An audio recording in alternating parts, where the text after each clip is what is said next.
Hey everyone, Hugo's here with me again today because today's Fail Friday video is my cat's costume, of course.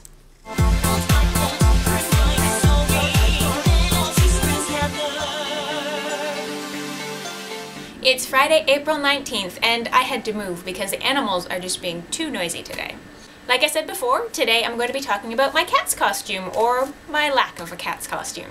I first saw Cats when the recorded version was airing on TV, and being someone who was a dancer in my younger years and who has a not-so-secret love for musical theater, I thought it was like the best thing ever. Plus, I like cats a lot. Meow. So I kind of wanted to have a cat's costume long before cosplay was even a thing for me.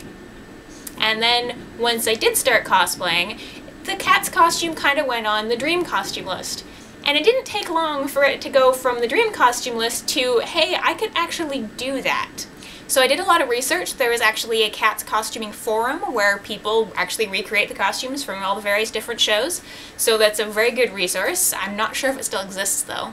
And I started working. First were the leg warmers. I actually got my mom to teach me how to knit so I could make the leg warmers. I also did up the tail. Tails are actually quite easy to make, and I really like how they swoosh when you move.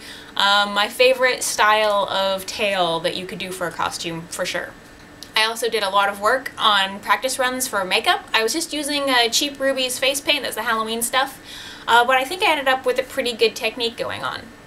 It would have been around this time that I went to my first Center Island cosplay picnic, and wanting to wear my cat's costume but not having the costume remotely complete, plus it being like, 30-degree summer weather, I just went in dancewear, the tail, and did up my face and put some spray color in my hair, and that was my costume.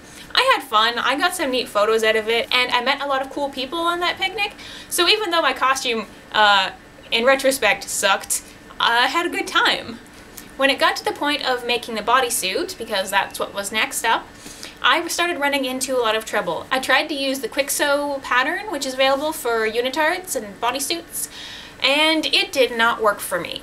It just didn't fit. I had to do a lot of alterations. My mom helped me out a lot. I had to actually do it while I was visiting my parents because I didn't have a sewing machine that would handle the spandex at the time.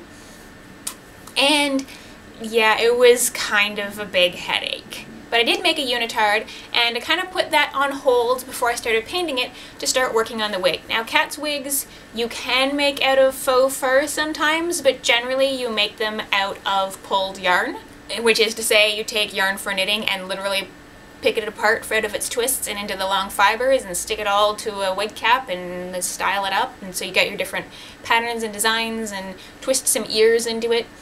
Yeah, that is a time-consuming thing to do.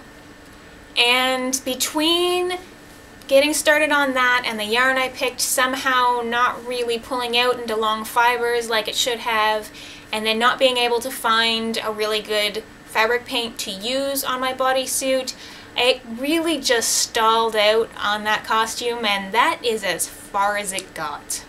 I kept meaning to go back and finish it. In fact, I still have all of the pieces and all of the supplies I've bought for that costume packed away in storage, but considering I haven't touched it in 6 or 7 maybe years, I think we can successfully say that that is a big fat failure.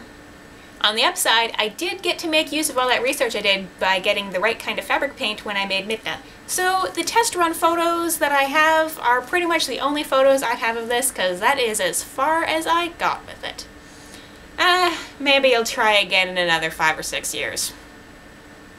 At that point, there's no way I'm still going to be in good enough shape to wear it. Okay, I'm going to wrap it up there for tonight, guys. I will see you tomorrow. Bye.